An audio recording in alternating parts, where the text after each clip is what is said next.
Okay, this is also not a new book, but you can probably find cheap, and that's really good because that's what we want. We don't want to invest all our hard-earned money into chess book. We want to have as many chess books as possible. In this case, why do I find this interesting?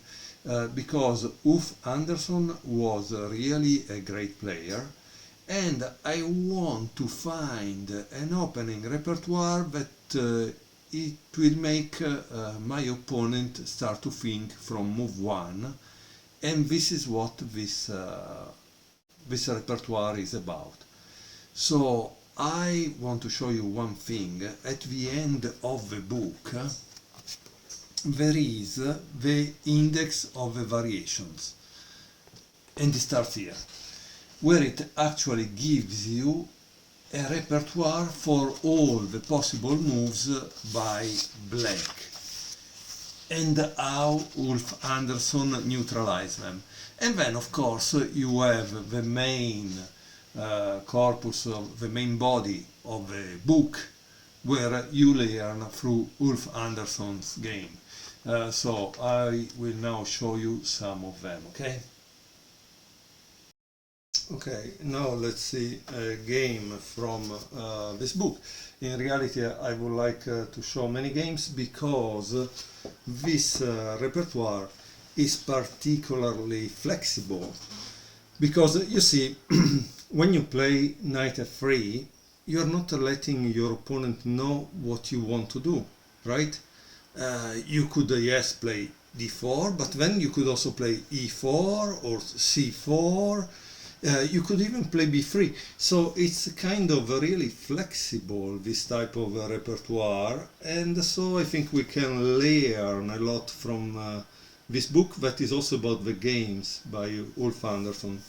However, another interesting thing is that the author has put many of his tournament games in the book played based on Andersson. Okay, so knight f3, knight f6, c4, Andersson and your copycat writer always open with this move order. Okay, g6, this is the chapter 1 relative to the King's Indian, so the treatment of Ulf Andersson against the King's Indian. Knight c3, bishop g7, and in next chapter the author says they look at Andersson anti-Grunfeld instant line. Okay, so obviously the lines that start with d5. e4, preventing normal Grunfeld line, which would have happened if he played d4 because the other can play d5. Okay, so clearly, you know, in the beginning, and this is why it's interesting also to see the games of this player and have this kind of commentary. There is a fight here for the center, and so everybody's fighting for the center. Let's see how it goes. d6, d4, castle. So now, yes, we know this is a King's Indian, right?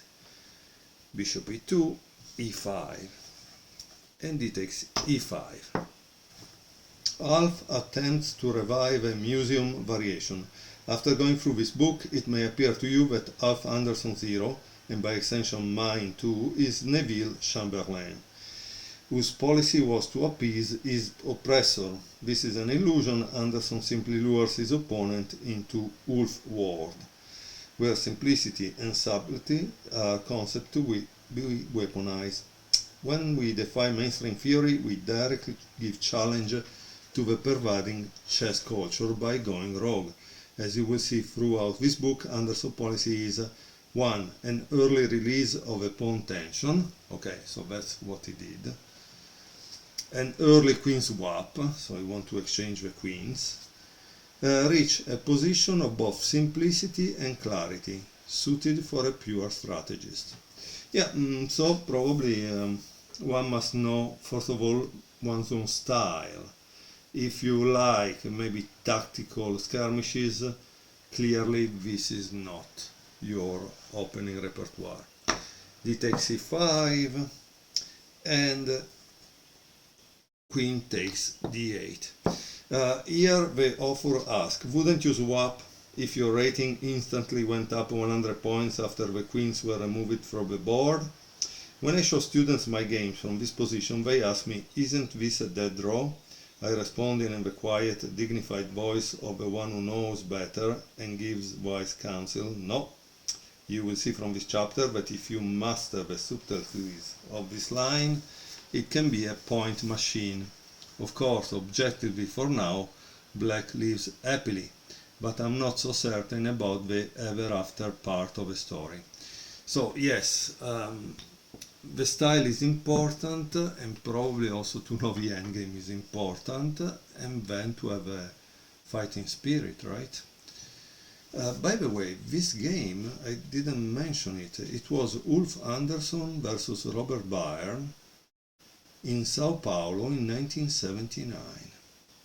Ulf Andersson was 2560, Robert Byrne 2535, so both grandmasters level, right? Bishop g5, and obviously the threat is knight d5, rook e8.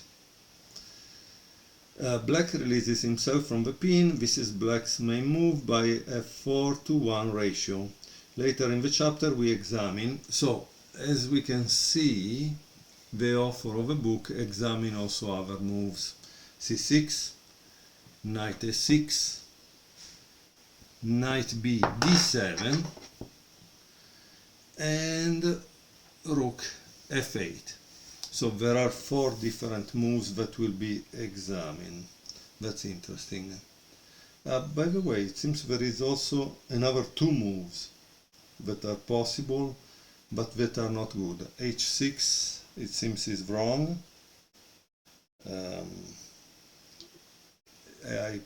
Please try to find out why. Obviously, it's bishop takes f6, bishop takes f6, knight d5. What does it mean? That is attacking f6 and c7. So you have a problem, right? So h6 not good. And also knight c6 seems it's a mistake, same trap, but this time it's knight d5, the answer. Okay, so I think this was all covered, and so it's kind of interesting. Yeah, so rook e8, knight d5, knight takes d5, c takes d5, yeah. Black can tolerate a backward c pawn on the open file, so his next move is pretty much force. c6, bishop c4. The bishop plans to entrench itself on d5 after black recaptures or captures. C takes d5. Of course, there are many more comments on the book, but to make them all in video format, maybe it's becoming a little boring.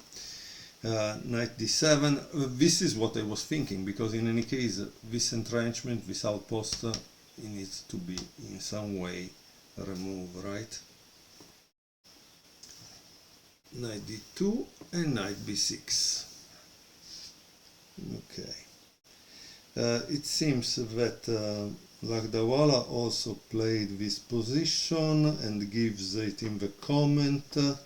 And there is also another game by Andersson played in 1979. Yeah, interesting. Okay, after knight b6, obviously white doesn't want to lose that bishop because it's kind of important, so he brings it back. But obviously black doesn't give up. And now king e2. Here there is a diagram, and it says endgame principle: don't hide your king in the ending by castling. So to castle wouldn't have been a good idea. Utilize it as a fighting piece. Positions like this look equal if you consult the computers. Having played such endings for 3.5 decades, I prefer white for the following reasons. 1. White king is already centralized, while black requires times to centralize his king. 2. After an inevitable exchange of light square bishop, black's remaining bishop will be a slightly bad one. So this will be slightly a bad one. Since the e5 pawn is on the same color, so it doesn't have the open diagonal. White has unbalancing ideas like bishop e3 and bishop takes b6, playing for a knight versus slightly bad bishop and slightly weakened structure. White has slightly more potential to make headway on the queen side with future ideas of rook c1, c3, b3. Black has no available active plan and can only await events. Okay, so how did black continue after king e2 with bishop f8? So he understood that that piece was a bad bishop and is trying to activate. Rook hc1, bishop d6, bishop takes e6, and rook takes e6. And now there is bishop e3. Obviously the bishop on g5 was doing not much, leaving open possibilities of an unbalancing bishop take b6. Okay, king f8 and rook c3. Here it says that probably bishop take b6 at this point is a little premature, okay? Let's see how it continues. After rook c3, rook c8, rook c1, rook takes c3, rook takes c3, king e8, and here there is a great move by Andersson. That is, you want to maybe pause the video and try to find it out by yourself. If you don't want to find it out, continue to watch. g4. Black's world continues to darken, and now it's clear that white stands better. I quite logically ask, where did black make a mistake, or an inaccuracy for that matter? In tactical situation, a win is taken, while in a strategic landscape, like this one, it must be slowly earned. The next move is made with 3 possible motivations. 1. White clamps down on f7, f5, pawn breaks, right? White places his pawn favorably for his remaining bishop. So obviously his remaining bishop is on the square. He wants to put the pawns on light square, because in this way, 1, they cannot be attacked by that bishop. 2, you have more maneuvering. And let's see, 3, white might later entertain the idea of swinging his rook to h3, attacking the h7 pawn. Okay, so this is why this move is so great. f6. So this move is a prophylactic move. Also, this is an interesting move, and that's why we get a book like this one where we can learn from it, right? Why? Because how do you defend this pawn? Well, after the exchange, if the rook goes to h3, this now can go here and defend. So that's why pawn f7 and f6 was played, okay? Rook b3, bishop c7, and now another great move by white, a4. White's territorial edge is expandable. He threatens to invade with a4, a5, and then rook takes b7. And now it seems that Black had a better shot at holding with knight takes a4, but Black thought that it was better to play rook e7. Here I continue with a5, knight c8, and white continue with knight c4. Okay, so why not taking? Because it probably takes back, and so there is no real advantage. Okay, so that's why knight c4. But knight c4 probably it's not the best one. Maybe g5. Here it says it's the best one. Okay, so at this point, yeah, we are in the end game, and we need really to think hard. Bishop d8, defending the pawn b7, rook b5, hoping to provoke a7, a6, while getting Black nervous about g4, g5. So here there is a pressure. By the way, I think there was another book about Ulf Andersson that was also very interesting, because it was about his games and how he was pressing continuously, strategically. It was a very interesting book. I need to find it probably. Okay, so let's continue. After rook b5, what did Black play?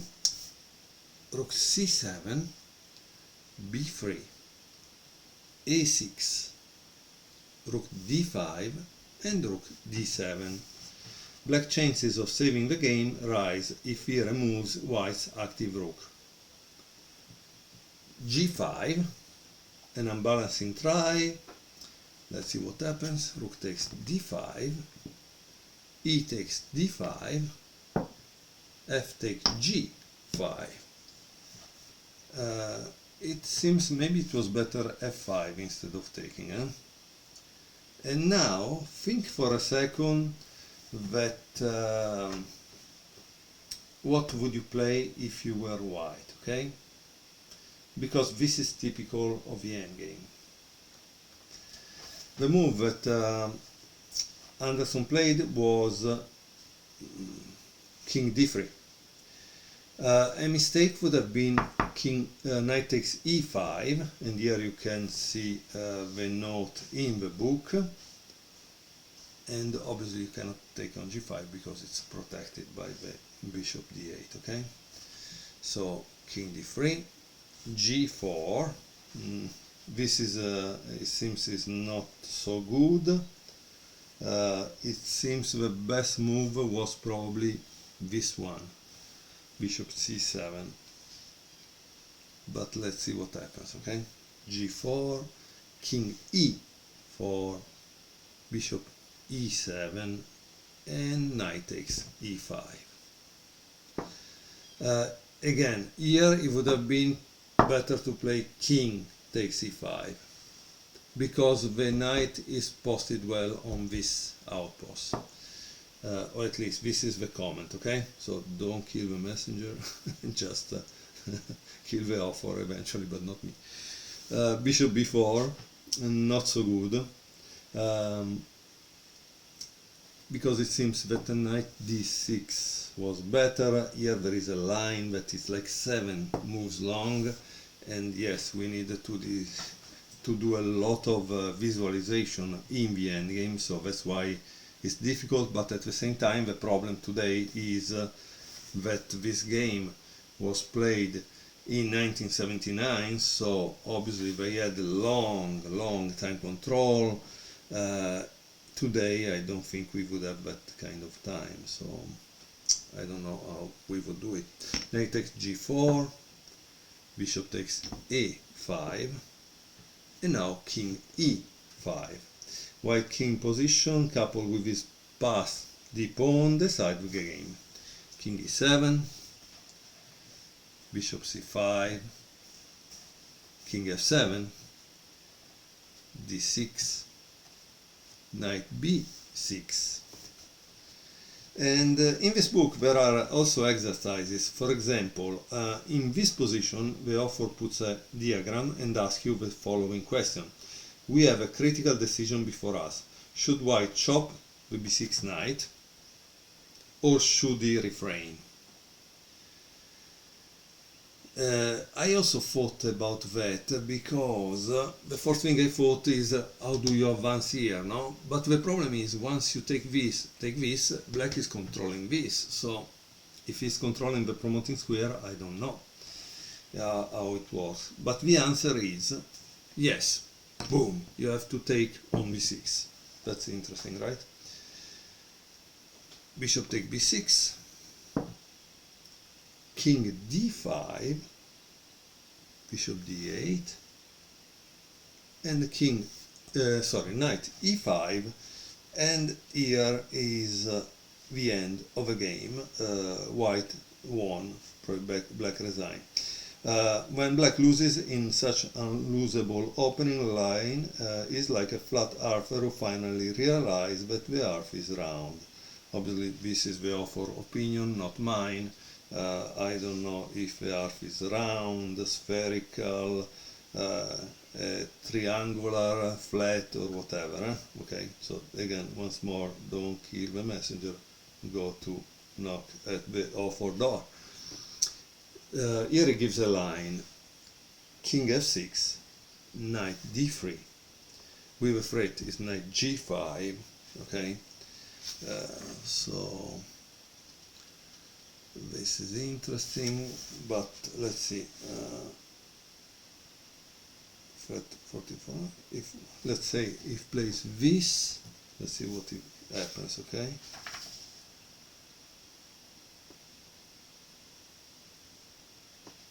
b4, a5, and now knight c5 with a threat of forking, bishop takes c5, b takes c5, and is a lost king and pawn ending for black. So as we can see, the knowledge of the endgame is of utmost importance in these cases, right?